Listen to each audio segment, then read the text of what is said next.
नमस्कार दोस्तों, कैसे हैं आप सभी लोग। उम्मीद करती हूँ कि आप सभी लोग अच्छे हैं, स्वस्थ हैं और अपने अपने घरों में अपने अपने कामों में बहुत व्यस्त हैं। तो दोस्तों, सुबह की बाकी की जो क्लीनिंग थी वो मैंने कर ली है और सुबह से बैठ गई थी मैं यहाँ पर नीम को लेकर, क्योंकि मैंने नीम की पत्तियाँ बुलवाई हैं और इसमें जो डाल है वो तोड़ रही हूँ, क्योंकि ये काम में आ जाएगी दातून की। तो नीम की दातून तो वैसे भी बहुत अच्छी होती है, नीम की हुई, बबूल की हुई, ये दांतों के लिए बहुत अच्छी होती है। और काफ़ी सारे सिस्टरों के कमेंट आ रहे थे कि आपने जो है गेहूं में इंजेक्शन रख दिया, तो खाने वाला गेहूं कहाँ रखती हैं। तो जो खाने वाला गेहूं है उस पर ही मैं नीम की पत्तियां रखूंगी, और जो बीज वाला गेहूं था उसमें मैंने इंजेक्शन डाल के रखा है। वो जब गेहूं की बुवाई होगी तो उस समय उस गेहूं की ज़रूरत हमें पड़ेगी, तब निकालेंगे। और जो भी गेहूँ हमें खाने वाला है, जिसका हम आटा बनवाते, उस गेहूँ में नीम की पत्तियाँ रख देंगे, जिससे ये गेहूँ खराब नहीं होगा। तो चलिए फ्रेंड्स, मैं भी दातून करने लगी हूँ। बट इसकी मैंने की थी पूजा अक्षय तृतीया में, और मेरे हस्बैंड ने ये मटका रखा है यहाँ पर। चाहे यहाँ से पेड़ पौधे गिर जाए, ऊपर से खप्पर गिर जाए और फूट जाए मटका, तो ये मटका मेरे हस्बैंड ने यहाँ रखा है पानी भरने के लिए, और एकदम नया वाला मटका है ये। तो चलिए देखते हैं कि होता क्या है। वैसे मैं यहाँ इसमें पानी नहीं भरने वाली हूँ। और आ चुके हैं हमारे नल, ये देखिए। सुबह के 6-6:15 बजे नल आ जाते हैं, चाहे आप नहाए हो या ना नहाए हो। चलिए भर लेते हैं पहले पानी, क्योंकि पानी हमारे यहाँ बहुत कीमती है। और जैसे कि आपने देख ही लिया है कि हस्बैंड जी ने मटका कहाँ पर रखा है। मुझे तो बहुत हंसी आ रही थी, मैंने सोचा चलो आप लोग के साथ भी शेयर करते हैं। और फ्रेंड्स, मेरे से फ्रंट कैमरा से वीडियो बनाते उतने अच्छे से नहीं आता, कोशिश करती हूँ बनाने की। और देखिए यहाँ पर मैं भरने लगी थी पानी, क्योंकि सबसे ज़्यादा मोस्ट इम्पॉर्टेंट हमारे यहाँ पानी है। तो पानी भर लेते हैं। और वैसे भी आज आप टाइटल और थंबनेल देखकर तो समझ ही गए थे कि निधि आज कहीं जाने वाली है। और सारा फिर से मैंने काम निपटाया और बैठ गई थी फ्री होकर चाय पीने के लिए। तो देखिए, ये जो नीम की पत्ती है इसको भरूंगी मैं इस बोरी में, और इसके बाद जो मेरा गेहूँ धुला भी ना रखा है उस ड्रम में मैं इसको रख दूंगी। और उसके ऊपर से और भी गेहूँ जो मैंने धुला है वो बीन बीन कर उसके ऊपर से डाल देंगे, तो गेहूँ बिल्कुल भी खराब नहीं होता है। और बोरियों में भरने से एक फ़ायदा ये रहता है कि जो इसकी पत्तियाँ होती हैं ना, वो गेहूँ में मिक्स नहीं होती हैं। और ये देखिए, यहाँ मैंने भर दिया था गेहूँ के ऊपर, मैंने गेहूँ में इसको दबा दिया है और ऊपर से रख दूंगी बोरी। वैसे अभी ड्रम काफ़ी खाली है, तो अभी जो कुछ गेहूँ धुल के रखा है मैंने, वो गेहूँ भी मैं इसमें भर दूंगी। और बस यहाँ की झाड़ू बाकी रह गई थी, बाकी तो सारी हो ही चुकी है। तो यहाँ भी झाड़ू लगा देते हैं। और बारामदा अब बड़ा साफ सुथरा दिख रहा है, क्योंकि यहाँ पर किसी भी प्रकार की कोई बोरी वगैरह नहीं है। तो ये बहुत अच्छा दिख रहा है। और मैंने कर दी है यहाँ पर लिपाई। वो हमारी राजेश्वरी दीदी कह रही थी कि निधि इधर पर अच्छा गाढ़ा गोबर और मिट्टी मिलाकर यहाँ पर लेप कर दो, तो उससे ये गड्ढे नहीं दिखेंगे। तो दीदी आप बिल्कुल सही कह रही हैं, पर क्या है ना कि ये मिट्टी की जो छपाई है, जब बहुत लंबा समय हो जाता है तो इसकी छपाई दोबारा करवाना पड़ती है। चाहे आप कितने भी मिट्टी गोबर लगा दो, उससे कुछ नहीं होने वाला है। तो ये जो घर है अब इसकी चाहिए है छपाई। और अब मेरी हिम्मत नहीं है कि मैं इस घर की छपाई लिपाई करूं, क्योंकि अब कुछ समय के बाद ही मुझे अपने नए घर में शिफ्ट होना है। और लगभग मुझे 20 साल हो गए ये सारे काम करते, और अब मेरी हिम्मत नहीं होती कि मैं ये सारे काम करूं, क्योंकि एक उम्र तक ही आप सारे काम कर सकते हैं, उसके बाद आपकी भी हिम्मत नहीं होती। और देखिए, नहा धोकर मैं आ गई थी यहाँ गेहूँ फैलाने के लिए। और ये सारे कपड़े कुछ जो सूख गए हैं इनको भी उठाकर रख लेंगे, क्योंकि हम लोग जहाँ जा रहे हैं वहाँ से आने में हम लोग को हो जाएगा काफ़ी टाइम। और तब तक के लिए सारे कपड़े वगैरह अस्त व्यस्त हो ही जाएंगे। और गेहूँ ऐसा है कि गेहूँ डला रहेगा, कोई दिक्कत नहीं है, पर कपड़े हवा चलेगी तो कपड़े उड़ जाएंगे। और लगभग ये गेहूँ सूख ही गया है। अब आप लोग कहेंगे दीदी आप कितना गेहूँ धो के रख रही हैं, तो मैंने जो बीज रखा था ना, बीज रखने के बाद ये गेहूँ बच गया था हमारा और इसमें पड़ गया था पानी।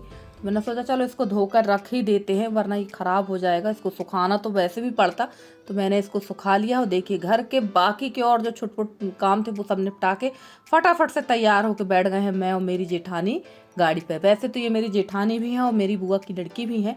तो हम लोग आज जा रहे हैं अपनी बुआ सास के यहाँ शादी में। तो चलिए, निकल चुके हैं आज हम लोग यहाँ से अपने गांव से शादी में। वैसे तो उनके यहाँ शादी हुई है बुआ के यहाँ, पर हम लोग जा रहे हैं शादी होने के बाद। शादी थी 10 तारीख की और हम लोग निकले थे 13 तारीख को, क्योंकि बीच में टाइम नहीं मिल पाया था, इस वजह से हम लोग नहीं गए थे। और गर्मी भी बहुत ज़्यादा थी तो हम लोग नहीं गए हैं। और ये पीछे का व्यू है, थोड़ा सा हमारे गाँव के पीछे वाला व्यू है। और देखिए, पहुँच चुके हैं, लगभग 1.25 घंटे के अंदर पहुँच गए हैं हम लोग अपनी बुआ सास के यहाँ। तो ये देखिए आज मैंने फिर काफ़ी कोशिश की फ्रंट कैमरा से वीडियो बनाने की, और आज यशी का मूड नहीं था वीडियो बनाने का, क्योंकि वो कह रही थी कि मैं कभी नहीं आ पाती हूँ वीडियो में, इसलिए मुझे वीडियो में आना, आप वीडियो बनाओ। तो मैं बना रही थी वीडियो। और देखिए ये है हमारी बुआ जी का घर।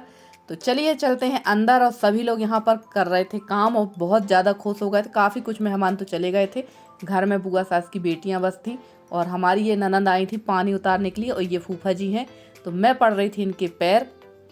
और ये फूफा जी को आपने शायद देखा होगा, क्योंकि ये हमारे यहाँ गांव में आते हैं तो काफ़ी दिन रहते हैं। और ये बैठी हुई हैं ऑरेंज साड़ी में, मेरी सबसे बड़ी वाली जेठानी। ये तो बहुत सारे वीडियोस में आपने इनको देखा है, और सबको यहाँ पर बहुत ज़्यादा खुश हो गए थे, बहुत अच्छा लगा सबसे मिलकर। तो यहाँ पर हम लोग का होने लगा था चाय नाश्ता और पानी वगैरह। और जब कोई मेहमान आता तो ये सारी फॉर्मेलिटीज़ तो करना ही पड़ती है। और कल के वीडियो में मुझे काफ़ी सारे कमेंट आए हैं, काफ़ी लोग नाराज़ हो जाते हैं कि आप हमारा नाम नहीं लेती, आप हमारा नाम नहीं लेती। फ्रेंड्स, अगर मैं सभी के नाम अगर लेने लगूंगी ना, तो फिर वीडियो में मैं कुछ एक्सप्लेन नहीं कर पाऊंगी। जो मैं काम करती हूँ वो एक्सप्लेन नहीं कर पाऊंगी, वो सारा नाम ही लेती रहूँगी। और ये सारा सामान हमारी देवरानी जी को मिला है दहेज में, बाकी का सामान अंदर शिफ्ट हो गया है, तो वो भी आपको वीडियो में दिखाएंगे। और हमारी एक प्यारी सी बहन है, ये है कटनी से, इनका नाम है संध्या सोनी जी। तो ये नाराज़ हो गई थी कि आपने हमारा नाम नहीं लिया। और ये देखिए ये है मेरी नातन, यानी मेरी भांजी की बेटी। तो हमारी तो नातन ही हुई। भाई हमारा बहुत बड़ा परिवार है, मैंने कई बार आप लोगों को बताया बहुत बड़ा परिवार है। तो हमारे नाती पोता सब है, भले उम्र हमारे बच्चों की शादी नहीं हुई है, पर ऐसे तो सभी बहुत बड़ा परिवार है, तो नाती पोते भी हैं। और उसके बाद होने लगा था हमारा यहाँ पर खाना पीना। लगभग ये टाइम था 2 से 2:30 बजे का। काफ़ी अच्छा लग रहा था यहाँ पर, और हमारी नंद लोगों ने बनाया था खाना। और ये सब मेरे सब्सक्राइबर हैं जो हाथ हिला रहे हैं। और यहाँ पर खाने पे बनी थी आलू की सब्जी, दाल, पूरी, अचार, सलाद। और ये है हमारी देवरानी। तो देखिए कितना ज़्यादा घूंघट कर रखा है इन्होंने, और ये घूंघट उठा नहीं रही थी। इनसे बोला थोड़ा घूंघट उठाइए, तो थोड़ा ही इनने घूंघट उठाया था। और उसके बाद यहाँ पर सभी का खाना पीना चलने लगा था। और हमारी संध्या बहन पूछ रही हैं बार बार कि आपने उड़द के पापड़ नहीं बनाए। तो नहीं, मैंने उड़द के पापड़ नहीं बनाए हैं।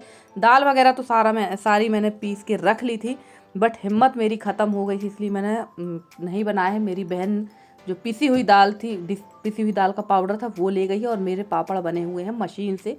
इस बार मैंने उड़द के पापड़ नहीं बनाए, क्योंकि इसमें बहुत ज़्यादा मेहनत लगती है, और अकेली भी थी तो नहीं कर पाई। और ये मेरी दोनों ननंद हैं, बुआ सास की बेटी, ये बना रही थी पूड़ी। और ननंद लोगों ने बनाया है बेहतरीन खाना, और भाभी लोगों ने खाया है अच्छा चटक के खाना। और यहाँ पर ये मेरे जेठ वगैरह हैं और फूफा जी हैं।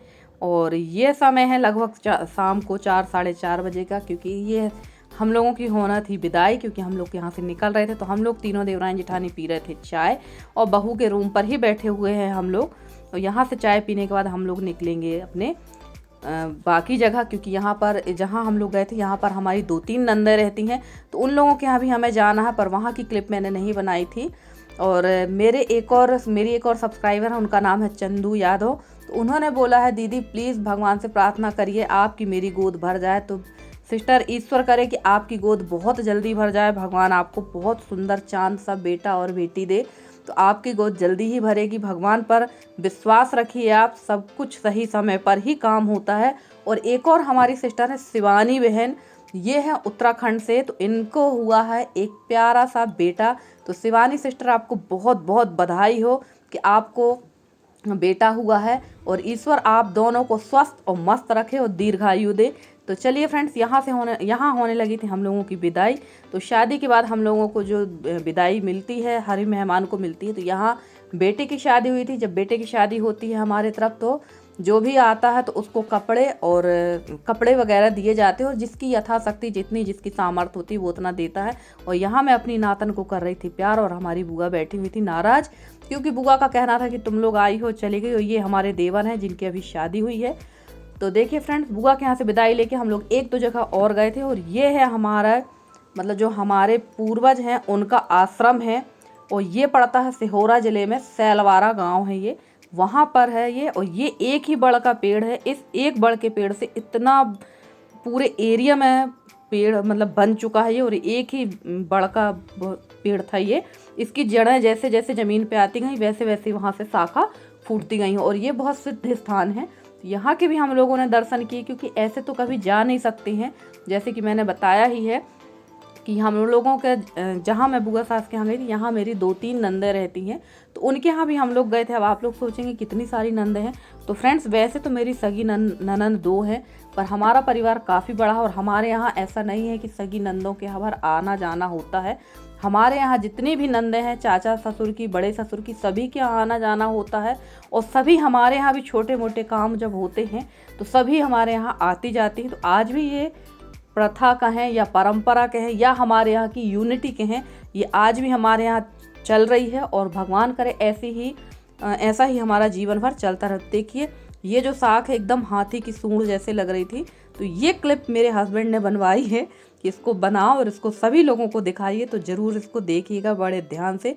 और ये देखिए, पूरे इसकी जो शाखा है एकदम हाथी की सूंड की तरह है। और यहाँ पर एक आकृति ऐसी थी कि उसको अगर आप उसको देखने से बिल्कुल किसी मनुष्य का चेहरा ही समझ में आता, पर वहाँ काफ़ी अंधेरा था तो वो क्लिप अच्छे से नहीं आई थी, तो वो मैंने आप लोग के साथ शेयर नहीं की है। तो ये देखिए, एकदम लग रही है ना हाथी की सूंड की तरह। और फ्रेंड्स, आप लोगों को मेरे वीडियो कैसे लगते हैं? अगर आप लोगों को मेरे वीडियो पसंद आते हैं तो प्लीज़ मेरे वीडियो को लाइक करें, शेयर करें, मेरे चैनल को सब्सक्राइब करके।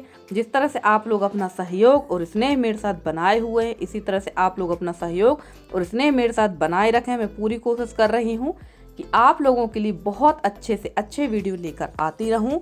तो देखिए, यहाँ पर हम लोग सब खड़े होकर देख रहे थे ये, और काफ़ी अच्छा नज़ारा था और बहुत अच्छा लगा यहाँ आके। एकदम शांति का अनुभव हो रहा था, यहाँ पर बहुत ज़्यादा शांति की अनुभूति हो रही थी। और किसी सिद्ध आश्रम में जाएं अगर आप तो अच्छा ही लगता है। घर के कामकाज तो हमारे लगे ही रहते हैं। और ये देखिए, बिल्कुल हाथी की सूंड जो है वो समझ में आ रही थी और आँखें भी हैं इसमें। तो चलिए फ्रेंड्स, आज का आपका हमारा साथ इतना ही। ये देखिए, यहाँ पर ये एक आदमी की बिल्कुल आकृति ही समझ में आ रही थी, तो ये ज़्यादा अच्छे से नहीं आ पाई है। तो चलिए फ्रेंड्स, आज का हमारा और आपका साथ इतना ही है। मिलते हैं किसी अच्छे से वीडियो में, तब तक के लिए bye bye and take care.